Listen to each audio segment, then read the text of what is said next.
trips, like in the pilot, kind of Phantom Traveler, definitely Scarecrow, and something wicked. Like, that's 20% of the cases they've been on that we've seen. Thank you.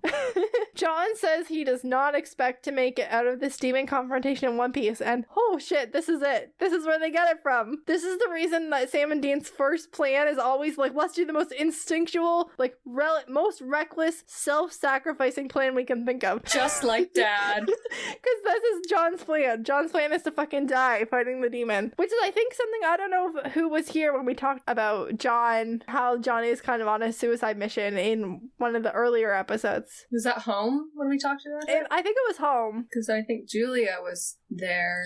Yeah, I think I slightly remember this conversation. We had a conversation about how, like, the difference between Sam and John is, like, John, like, is trying to, like, get Mary back in a way.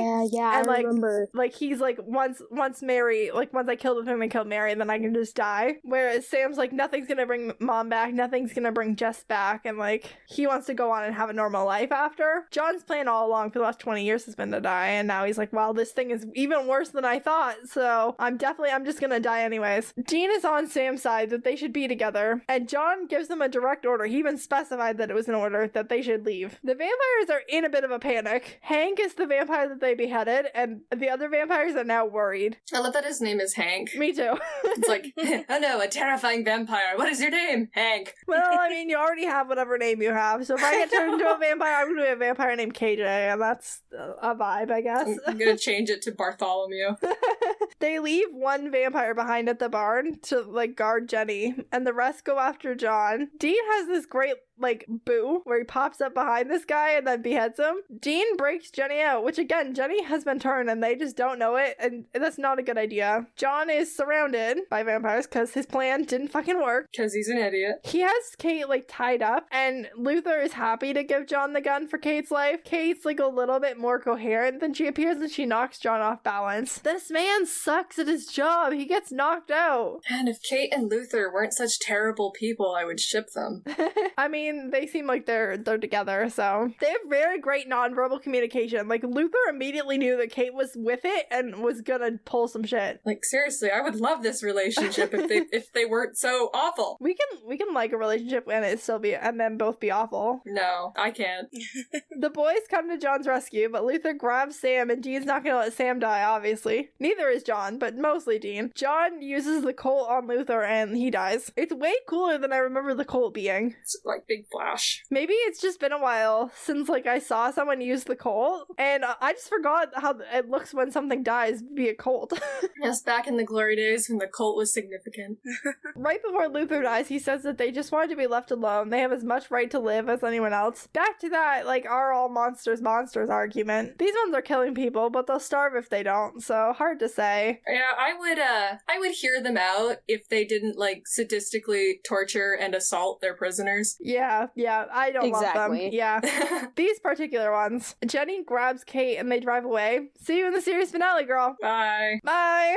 That will never not infuriate me. She literally doesn't actually have a name. Like, we know her name's Jenny because she's in the series finale. They never say her name in this entire episode. Just take you and your Stockholm Syndrome and get out of here. Sam and Dean are packing their things at the room, which I would have did before I was supposed to flee. But maybe I don't know. Maybe they went back to, like, sleep first. I don't know. John comes in like, you disobeyed a direct order, which means that time probably hasn't passed, so I'm just confused as to why they didn't pack their stuff first. Maybe they were supposed to be packing while John was doing this exchange, I don't know. And Sam's getting all like, yes sir, dad sir, and then Dean's the one who gets all up in John's grill about them saving his ass, and Sam looks scared for Dean's life here.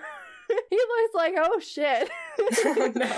What are you doing, man? John agrees that they'll stay together, and they both say yes, sir, and then end credits music. I actually forgot that this whole resolution of, like, Dad's missing and we need to find him is totally accidental. It's not like John, like, is like, okay, I'm ready. You can come meet me here. It's time to kill the thing that killed your mom. No, he, like, went to go check up on Daniel Elkins' death and went, oh, fuck, my kids are already here. Shit, I'm gonna have to talk to them. It's like, should I just, like, kind of sneak out the back door and hide my face behind a jacket? Oh, they're so needy. But they got the letter, and now they've talked me into staying. Au contraire. Insert conspiracy theory. Conspiracy theory! Okay, here we go. Alright, y'all ready for this? No, but yes.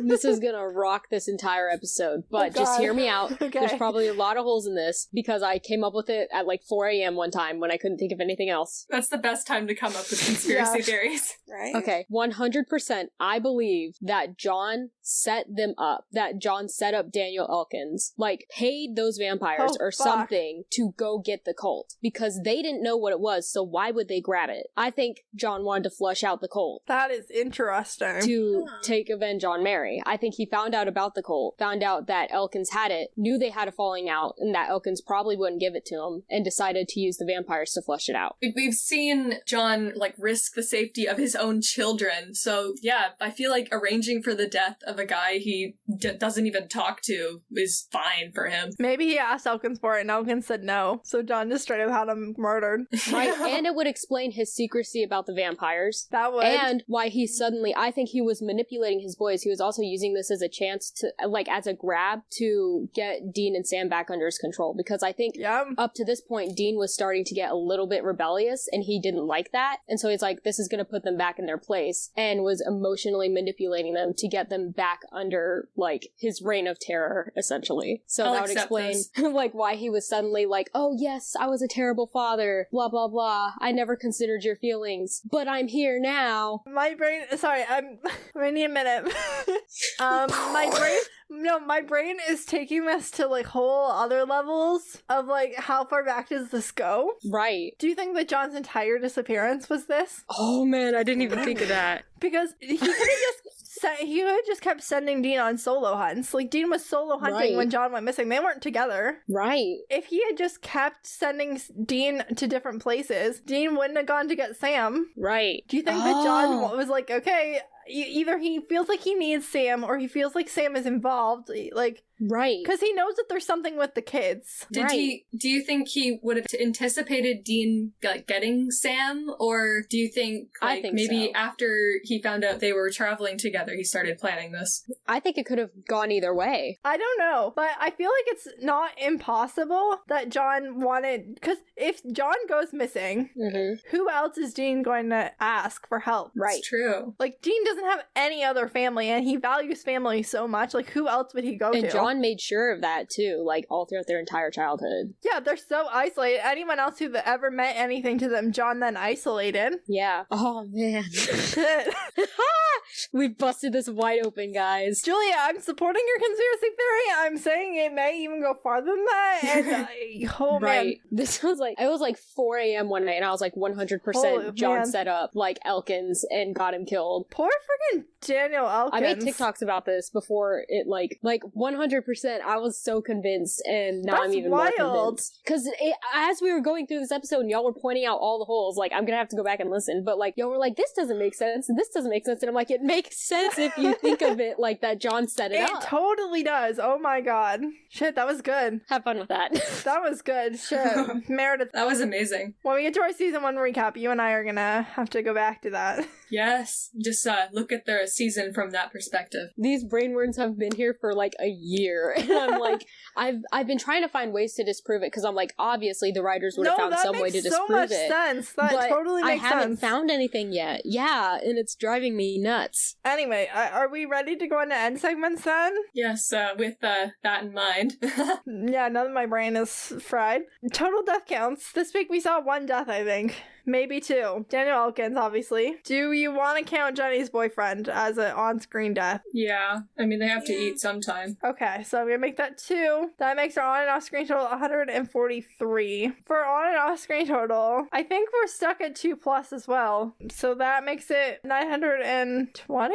Yeah, 920. Okay. We also tried to assign an MVP of the week, so let's see who everyone wants to nominate. Let's start with Meredith. Oh shoot, I forgot to write someone down. Do you want us to come back to you? I'll just go with Sam? Okay. Sure, yeah. Sam, sure. It's always fun to see him rebel against John. Francis. My MVP is Sam also, because he finally, like, stood up to John, like, on screen again and was trying to put him in his place. Okay. And Julia. I was gonna say Dean, but only specifically because of him, like, getting in between them and being like, hey, like, no fighting right now, but that could just be me and my personal bias. No, that's a good one. I struggled because on one hand, they don't know anything about vampires, so John supplies all of the information in this episode, all of the plan. However, I have a personal policy never to make John MVP. That's a good policy. Can't happen. So I'm gonna go with Dean. I really appreciate all of the work that Sam did, but I think Dean actually tried to learn some of the lore so they wouldn't be dependent on John in that, like, before they pull over, Dean has a book open and he's, like, reading out loud to Sam about vampires. So he's trying, and I feel like, yeah, he helped them. And he went and got the dead man's blood by himself, so I'm giving it to him. Nice. This show, Bechdel test. Women, not its forte. That was a sentence sandwich. Where I started the sentence and I put the end and I put the... I sandwiched a sentence in the middle of another sentence. It's fun. Pig Latin. Sure. Did we have 2 named women in this episode? I thought Jenny didn't really get a name in this episode. Yeah. Her name is Jenny. She's not actually named in this episode. She's named in the season 15 finale. And then Kate. So that's only one. Jenny and Kate do talk to one another a lot more than talk. They make out something other than a man. I'm refusing to count this even if they do. This one's just a no. And it's so gross. It wasn't really making out. It was sexual assault. It was an assault, and I hate it, and I'm not giving them any credit for this. It was so gross. On to vampires. So I think we're gonna do Francis's section on, like, pop culture-y stuff, and then we're gonna go back to Meredith's history section, if that's cool. Yeah. Francis, go ahead.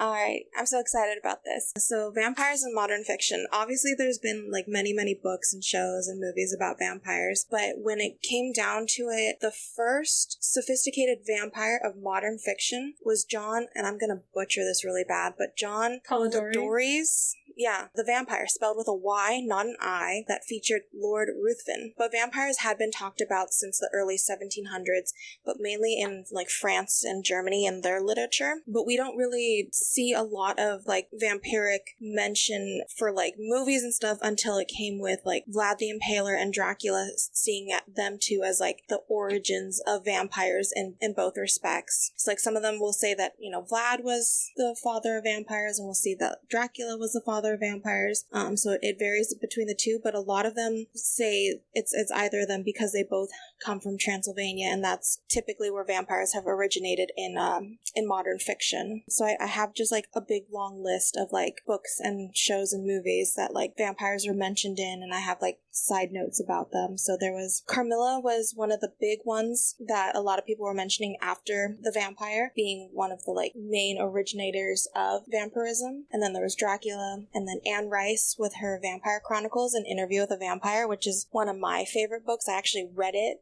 after seeing the movie, which I never do, but I thought the movie was really good compared to the book. And I know a lot of people don't share that opinion. But also a side note about Anne Rice, she was so heavily into vampiric lore. Like, she had all these different series about vampires and, like, Lestat and The Interview with the Vampire. But at one point, I don't remember when it happened, but I know she all of a sudden just turned into, like, Christian works and started hating all her original works and didn't want to be known with vampirism anymore. So I don't know what happened to her. I didn't really research that much into it. But I just vaguely remember, like, my grandma telling me after I was, like, getting into Interview with the Vampire, she's like, did you know? And I'm like, that's really interesting. Interesting. I'm gonna do more research about it. I didn't have time this time, but, like, see, like, what switched in Anne Rice's head, where she was like, vampires are bad, Christianity is good. And then there was, like, a lot of notable series, like the Twilight series, obviously, that was big hit in the 2000s, and then the Vampire Diaries, which I just started watching, and I read the books a long time ago, and I was very disappointed in the casting choices. Oh, okay. So I never watched the show, but I'm really getting into it, and I'm a Damon stan. I have a note maybe you can confirm this as a Damon stand, because I believe this is a Damon specific note. This thing that this, like when Jenny and her boyfriend are driving and there's a guy in the middle of the road, I read that that's a thing in the Vampire Diaries. It is a Damon thing where he likes to fake being a victim to get his food. So it is very much a Damon weird. thing. I don't like the connotations of that at all. I mean, vampires are predators. Yeah, so a lot of the time they like to play with their food that way. It's not just a Damon thing or a supernatural thing. It's actually been like in a vampire thing, yeah. Yeah, it's actually a vampire thing, yeah. I think it's like the thing I like the least. Maybe it's because like my main exposure to vampires was the Twilight series, because I was like in middle school when Twilight was like really popular. Yeah. So like that was like my big intro, and like they're vegetarian vampires. They're not really into like killing people that much. Yeah. So I guess that's maybe why like I am particularly squeamish about vampires. But